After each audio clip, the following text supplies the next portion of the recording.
Bonjour à tous, avec l'aide de Dieu, nous allons étudier le Rambam, les lois de Bechorot, lois relatives au premier-né, le 6e chapitre. De manière plus précise, on va commencer maintenant à étudier les lois de la dîme des animaux. C'est-à-dire, comme le Rambam nous avait dit dans l'introduction, que dans les lois de premier-né, il va inclure aussi les lois de la dîme des animaux.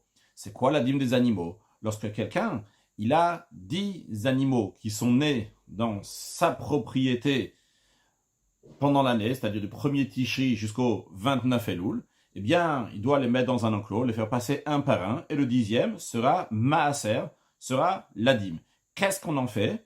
Eh bien, cette dîme des animaux n'est pas donnée au Kohen comme le Bechor, le premier-né qu'on a pris dans le chapitre précédent. La dîme des animaux est mangée au propriétaire. Que le propriétaire soit Kohen, Lévi ou Israël, il doit faire ce prélèvement-là, et il va le manger. Comment il va le manger? Attention, il va l'amener au temple, et là-bas, donc il va l'égorger, lui faire la shrita. Il y aura certaines parties qui vont être brûlées sur l'autel, et la viande sera mangée au propriétaire. Quand est-ce? Si l'animal n'avait pas de défaut physique. En revanche, si l'animal a un défaut physique, dans ces cas-là, on peut le manger n'importe où, quand on dit n'importe où, donc même à l'extérieur de Yerushalayim, contrairement à un animal qui est Bechor, qui est premier-né, qui rentre dans la catégorie des sacrifices de Kochim Kalim, des sacrifices de moins de sainteté, qui doit être mangé à Yerushalayim, celui-là, donc qui a un défaut physique, peut être mangé n'importe où, même à l'extérieur de Yerushalayim. C'est l'idée générale que nous allons apprendre dans les 3 prochains chapitres, Be'ezrat Hashem. Commençons donc Père et Shishi Alacha Aleph. Mitzvata, c'est un commandement positif, les Afrish Echad Me'asara, Mikol Be'emot Teorot, Shivaldu Lada Bechol Shana Ve'shana. Donc c'est un commandement positif de prélever 1/10 de tous les animaux purs, de tous les animaux cachers qui vont naître à un homme chaque année, comme on a dit, donc du 1er Tishri jusqu'au 29 Elul.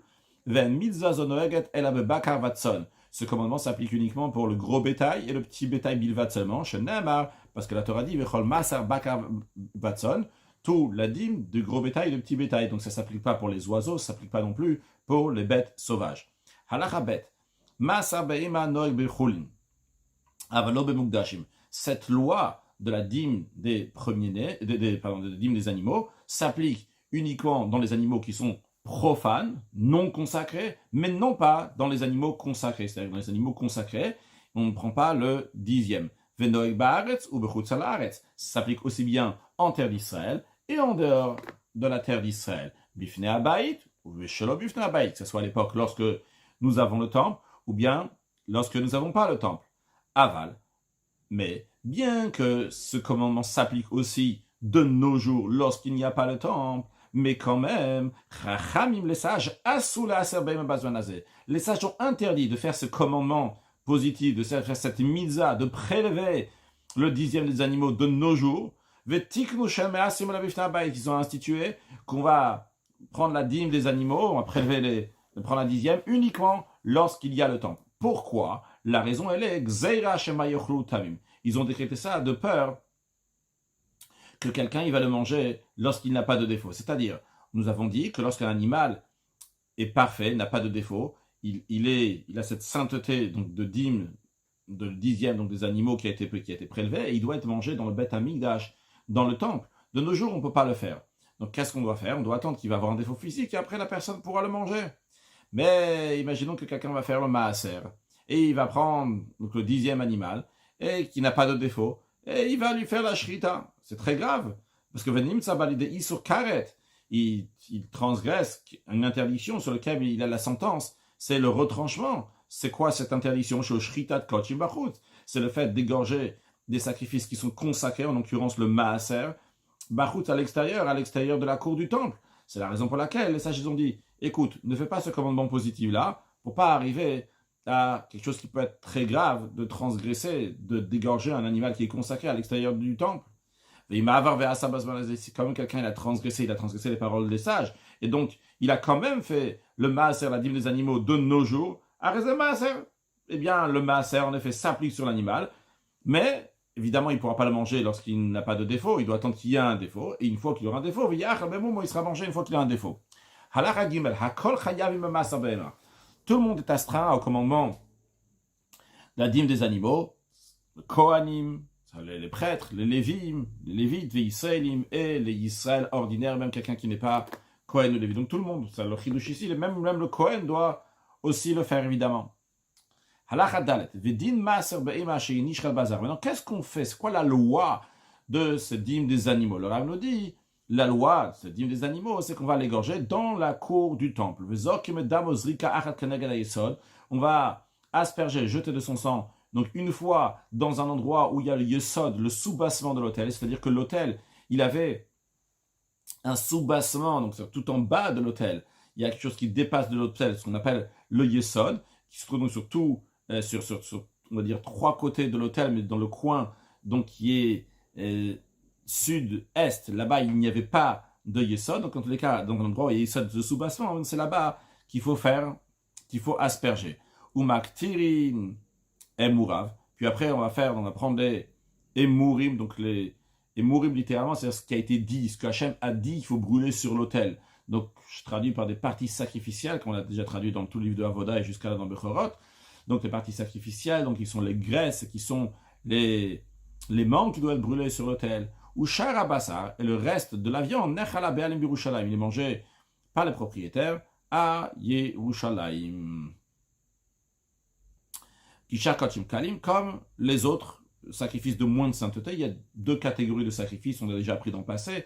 Il y a les sacrifices de haute sainteté, ils ont un endroit précis, donc dans la cour du temple où est-ce qu'il faut les égorger, donc c'est Bat Safon, c'est au nord, et on doit les manger aussi dans la cour du temple, etc. Donc il y a plusieurs définitions pour les sacrifices de haute sainteté.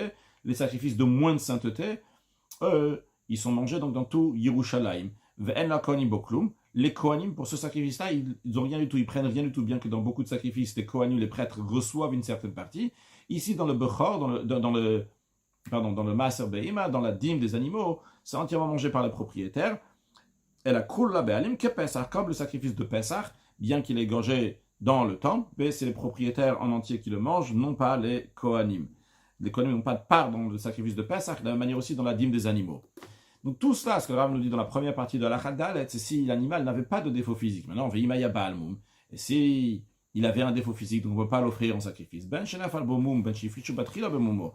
C'est-à-dire qu'il a eu un défaut une fois qu'il a déjà prélevé, c'est-à-dire il a prélevé ses animaux, il a fait tout passer, etc. Et voilà, ce 10e-là, il est sorti. Et après, il y a eu un défaut sur ce 10e.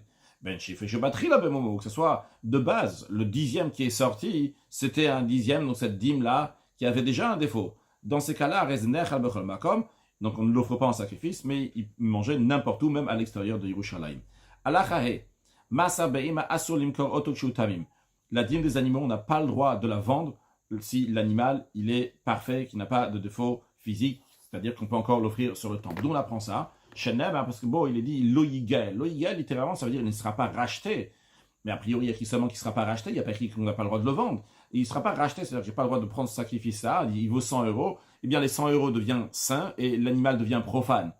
Mais où il y a écrit qu'on n'a pas le droit de le vendre, je peux le vendre à quelqu'un d'autre et que l'autre il va le prendre en tant que dîme d'animaux. Alors Ram nous dit non, parce que puis Hashmoa Lamdo, pas tradition orale, donc homme depuis jusqu'à Moshe Rabbeinu, on a appris de génération en génération, chez Shenem Aloï Gaël, lorsque la Torah elle dit à propos du Maaser, de la dîme des animaux qui ne sera pas racheté, c'est pas seulement qu'il ne sera pas racheté de valeur d'argent de l'un, que la sainteté de l'animal va passer sur la valeur d'argent. C'est pas seulement ça. Il y a aussi l'interdiction de le vendre. Donc, on ne peut pas racheter la dîme des animaux et on ne peut pas vendre non plus la dîme des animaux.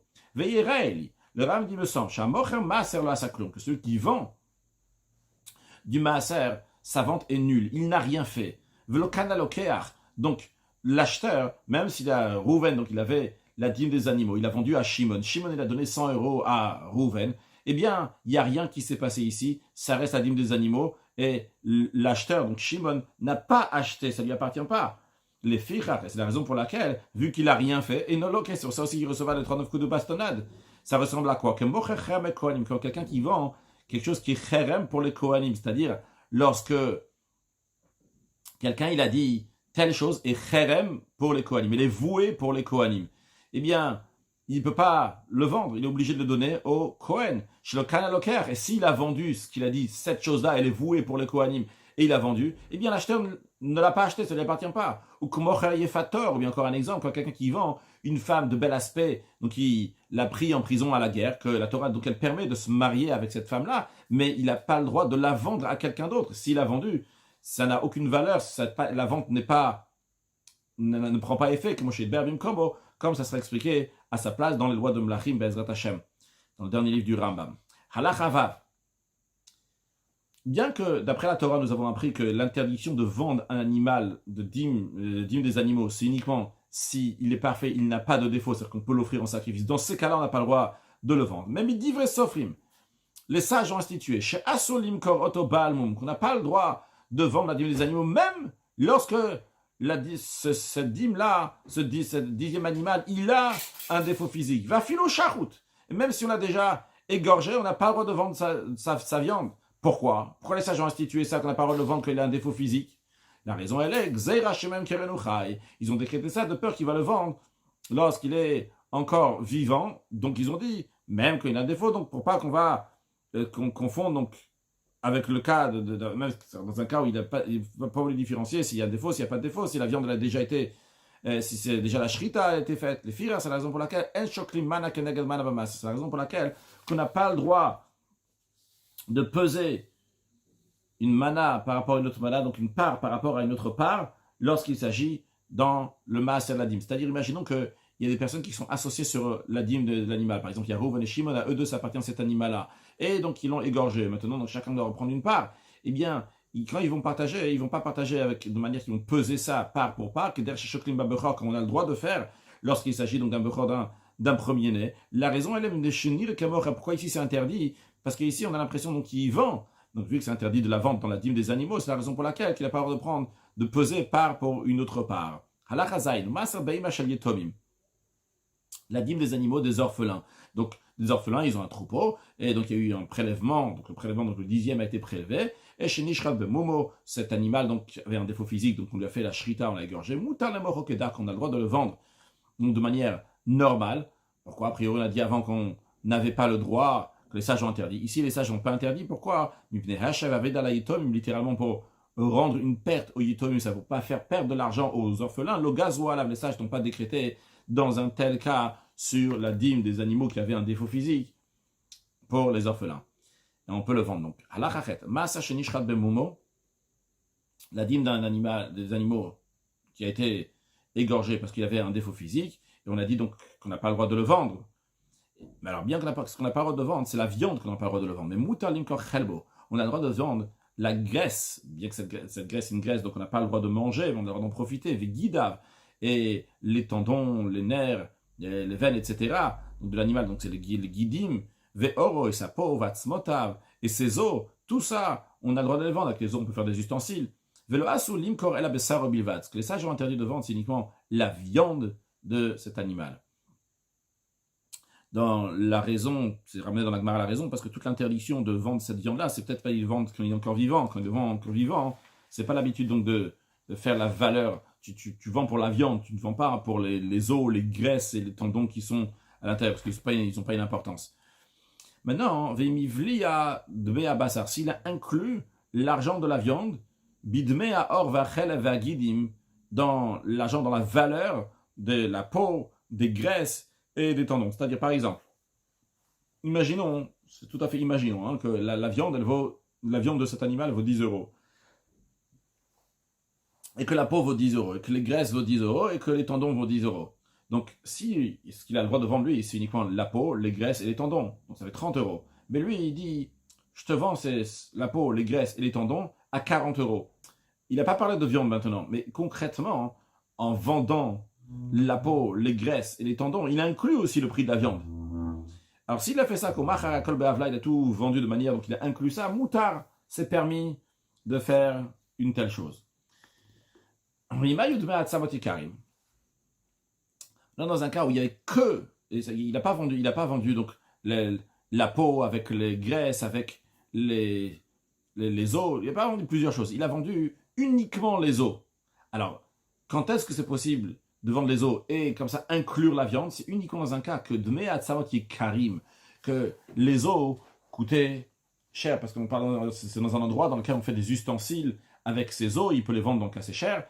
Et dans un tel cas, donc les os valent cher, et il a inclus l'argent de la viande dans l'argent, donc la valeur que vaut les os, moutar, là c'est permis. Par contre, si les os valent pas grand-chose, c'est remarquable ici qu'il a payé cher pour la viande, donc ce serait interdit. Halachatet, akol ne'mani malmum et maser, on fait confiance à tout le monde quand il dit donc il y a un défaut physique sur l'animal, donc de la dîme, l'homme a de dire moum et de dire que ce défaut-là, il est venu seul, velona c'est le date, il n'a pas été fait intentionnellement, car en effet, on n'a pas le droit de mettre un défaut physique dans les animaux consacrés. Et on avait appris dans la loi de Bechorot, dans Perik Bet, que si le défaut physique a été fait intentionnellement, eh bien, on va dire à la personne, tu ne peux pas encore faire la shrita, tu ne peux pas la battre avec ce défaut physique qui a été fait, bien que l'animal ne peut pas être consacré maintenant, tu dois attendre qu'il y ait un autre défaut physique qui va venir donc naturellement et non pas intentionnellement. Alors ici, dans ce cas-là, on dit, si quelqu'un il dit, n'importe quelle personne, on fait confiance à tout le monde, bien que dans le Bechor, on a dit qu'il y a certains qui ont des rochets, donc soupçonnent qu'ils vont faire ça intentionnellement. Mais ici, dans le Maaser, dans la dîme des animaux, on fait confiance à tout le monde de dire que cet animal, que ce défaut-là, il est venu seul et il n'a pas été fait intentionnellement. On verra la raison pourquoi dans quelques instants. Et même ceux qui ne fait pas confiance à la Bechor, on ne fait pas confiance de dire pour l'animal premier-né qu'il a eu un défaut qui est venu tout seul. Même animal à masse, on en fait confiance pour la dîme des animaux. Encore un deuxième point, le Rambam nous dit, bien que dans les lois de Bechor, de premier-né, on a dit qu'un expert ne peut pas regarder ses propres animaux pour voir s'ils ont un défaut physique. On ne sait pas, peut-être il va penser, on le soupçonne, peut-être il va dire que c'est un défaut physique qui est permanent, alors que c'est un défaut physique seulement qui est passager. Donc on ne fait pas confiance. Mais quand même, en ce qui concerne donc, le maaser, la dîme des animaux, c'est pas comme le bechor. Quelqu'un, un qui est expert, donc pour regarder lui-même son animal donc, de la dîme, ou matiro imayamum il le permet, il dit c'est bon, il a un défaut physique permanent, et donc on peut le faire la shrita à l'extérieur de Yerushalayim, à l'extérieur du Beth Amikdash du temple, chez Mirtze. Quelle est la raison de ce raisonnement de tout ce qu'on a dit dans la Khatet? Parce que si quelqu'un, il veut que son maaser, la dîme de ses animaux, va avoir un défaut physique, il peut le faire. Qu'est-ce qu'il peut faire? Avant même de faire sortir les 10 animaux de l'enclos, il peut faire un défaut physique sur les 10 animaux. Yatil mum bechol edro, donc il va mettre un défaut physique sur tout son troupeau. Et il a le droit, c'est pas interdit, parce que ces animaux-là, ils sont pas consacrés, il n'y en a aucun qui est consacré. Donc tu peux faire un défaut physique sur tous ces animaux-là. Après, tu le fais passer par l'enclos 1, 2, 3, 4, 5, 6 et 10e. Mais le 10e aussi, il y aura un défaut physique. De manière que le maaser a un défaut physique depuis le début, il a rien transgressé. Alors, vu que cette personne-là, si elle avait voulu qu'il ait un défaut physique, il aurait pu se débrouiller autrement, vu qu'il n'a pas fait ça. Donc ça montre qu'il n'était pas intéressé spécialement que son animal va avoir un défaut physique. Donc on fait confiance lorsqu'il dit que le défaut physique est venu naturellement et c'est pas intentionnellement. Halach Hayud.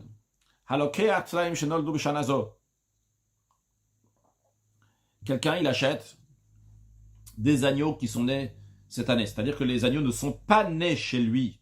Il a acheté des agneaux ces années. Par exemple, on est le 19 Tevet. Eh bien, il a acheté des agneaux qui sont nés le 1er Tevet. Eh bien, on est ici dans l'année. Il doit le faire donc jusqu'à l'année prochaine, avant Rosh Hashanah. Donc, il va faire le maaser. Il devrait faire le maaser. A priori, eh bien, on voit que non, dans l'instant, chez Nitolo Matan, mais qui ont été donnés en cadeau.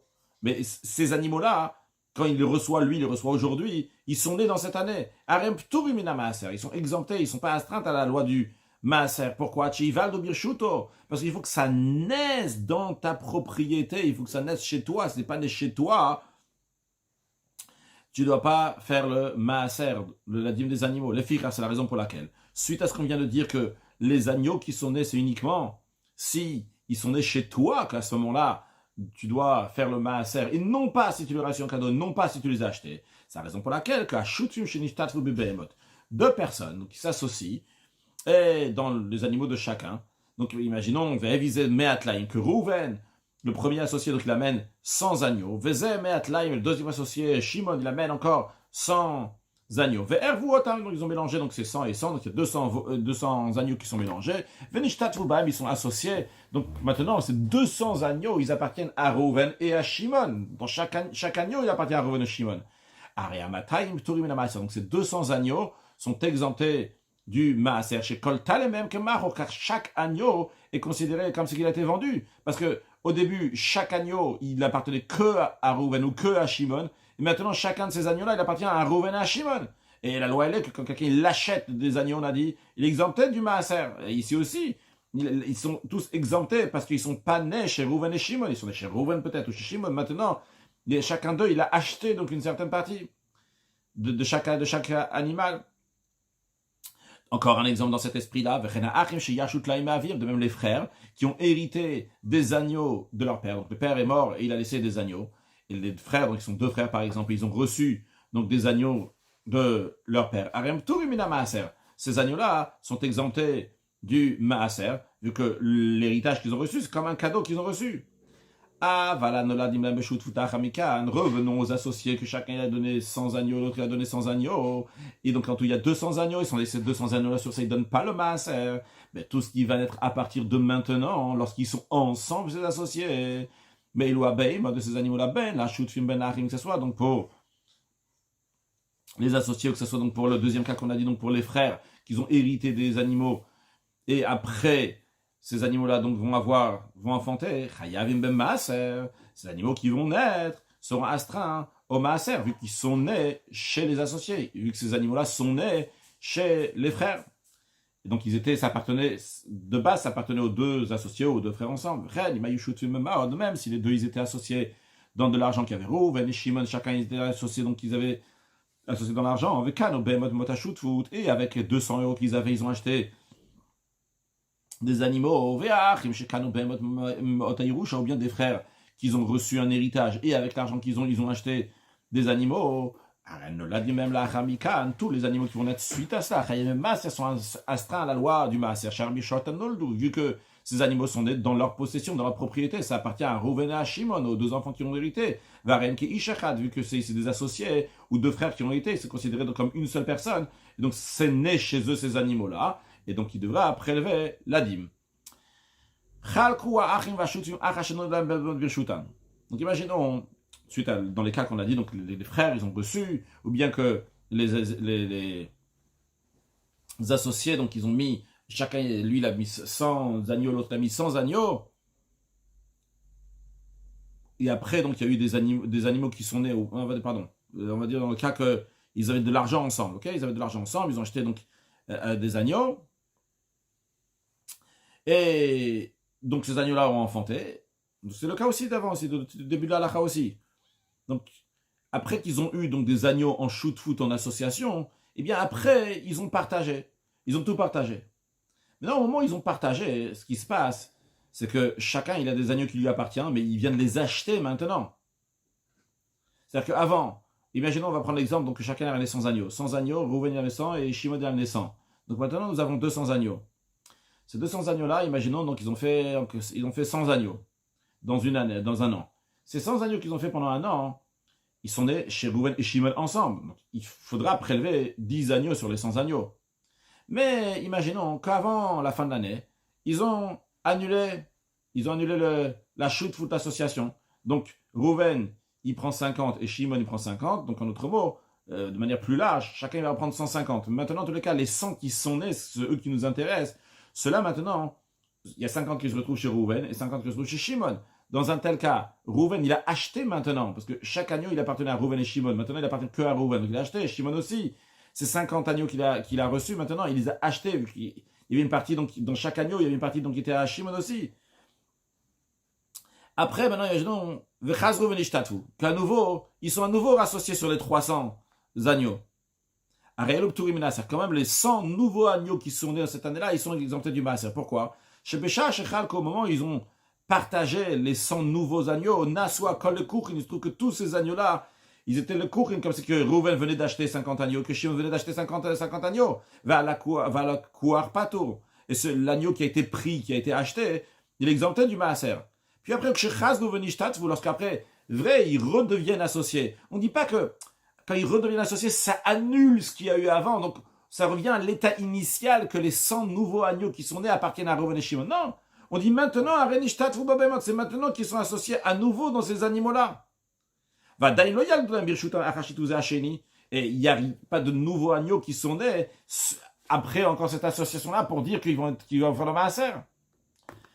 Ve'af, elle va encore plus loin. Ve'af, même s'ils ont partagé des chevaux pour des chevaux. Toi, tu prends 10 chevaux, moi je prends 10 chevaux, tlaim, keneged tlaim, et des agneaux contre d'autres agneaux, c'est que chacun a pris 10 agneaux pour toi, 10 agneaux pour moi, Vassar, keneged Assar, ou bien qu'ils ont dit 10 brebis, 10 agneaux, mais en tout cas ils ont échangé, ou 10 chevaux, 10 agneaux, ça ils ont dit clairement, ça c'était bien, quelque chose de très précis. On aurait pu dire donc chacun a pris quelque chose qui lui appartenait déjà avant. Non, on ne dit pas comme ça. Kolp turimina maaser. Tous ces animaux-là sont exemptés du maaser, même qu'ils courent, ils sont considérés comme ceux qui venaient d'être pris maintenant.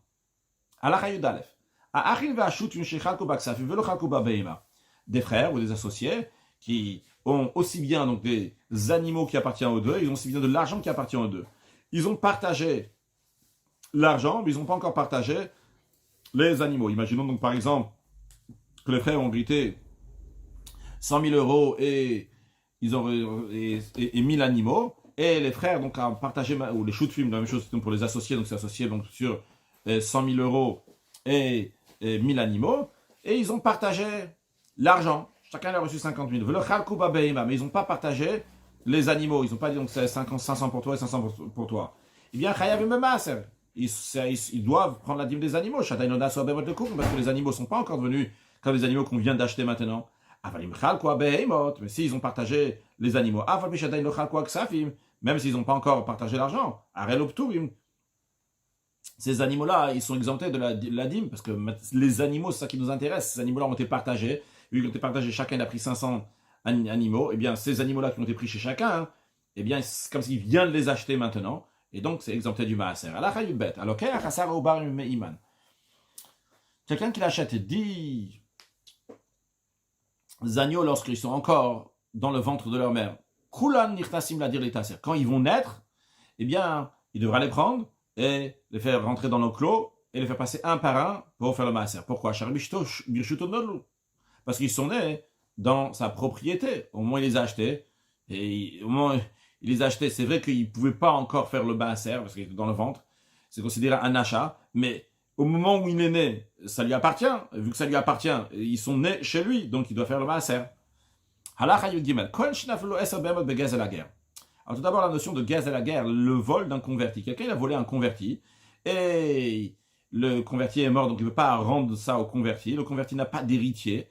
Alors, dans un tel cas, ce qui a été volé donc du converti ira donc chez les Kohanim, chez les prêtres, donc des prêtres qui sont dans la garde de cette semaine. Il y avait 24 gardes, on a pris dans les lois de Korbanot. Sefer Korbanot, qui avait 24 gardes de Kohanim, chacune une semaine. Eh bien, s'il vient faire tchouva cette semaine-là, eh bien, il va donner aux Kohanim qui sont dans cette garde-là de cette semaine.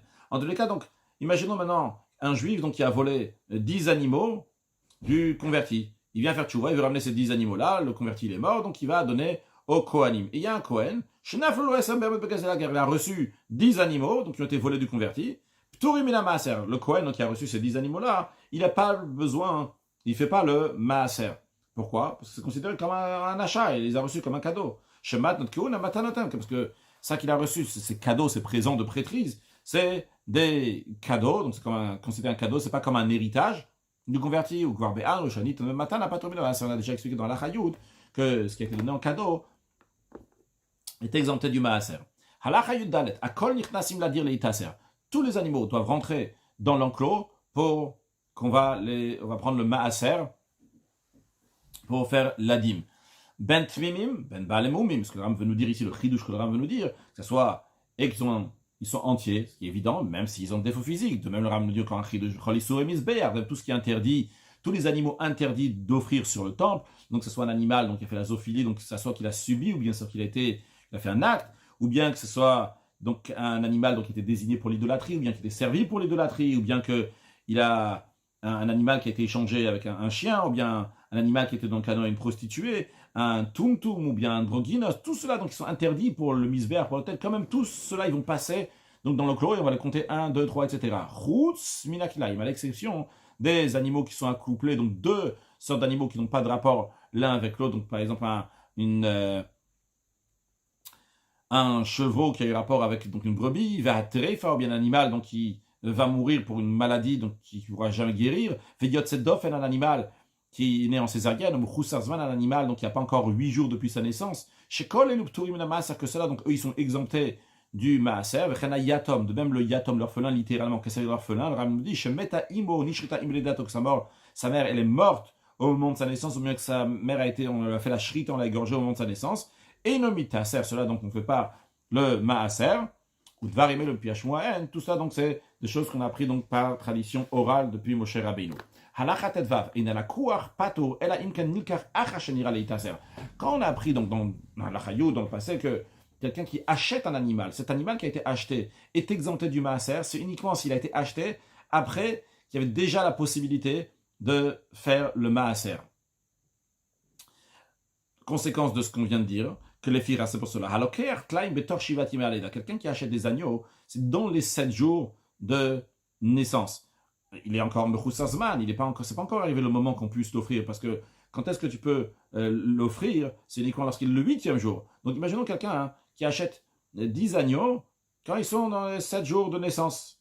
Eh bien, Kshiagi Azmanam, lorsqu'il arrive le 8e jour, donc à partir de ce jour-là, donc, il peut les offrir en sacrifice. Alors, Chayav le Asran, il doit oui faire le Maaser. Pourtant, il les a achetés. Mais vu qu'il les a achetés dans une situation dans laquelle on ne pouvait pas encore faire le Maaser, eh bien, quand la situation qui ça peut devenir Maaser, c'est quand c'est chez lui, parce que le 8e jour, ces animaux-là vont célébrer, c'est leur 8e jour chez cet acheteur. Chez Kevin, chez Mechoussazman Raouleta, c'est vu que tant qu'il manque du temps, c'est-à-dire qu'il n'est pas encore le 8e jour, on ne peut pas faire le Maaser. Ça ressemble à ce qu'on a dit dans la Chayut Bel, quelqu'un qui a acheté des fœtus quand ils sont encore dans le ventre de la mère, et ils sont nés chez lui. Ici aussi, ces animaux-là qu'il a achetés et qui s'arrivent le 8e jour, c'est comme s'ils étaient nés chez lui. C'est-à-dire que la notion de Maaser s'applique uniquement à partir du 8e jour quand ils sont chez lui. Et de sa raison pour laquelle, bien qu'il les a achetés, il devra quand même donner le Maaser sur ces animaux.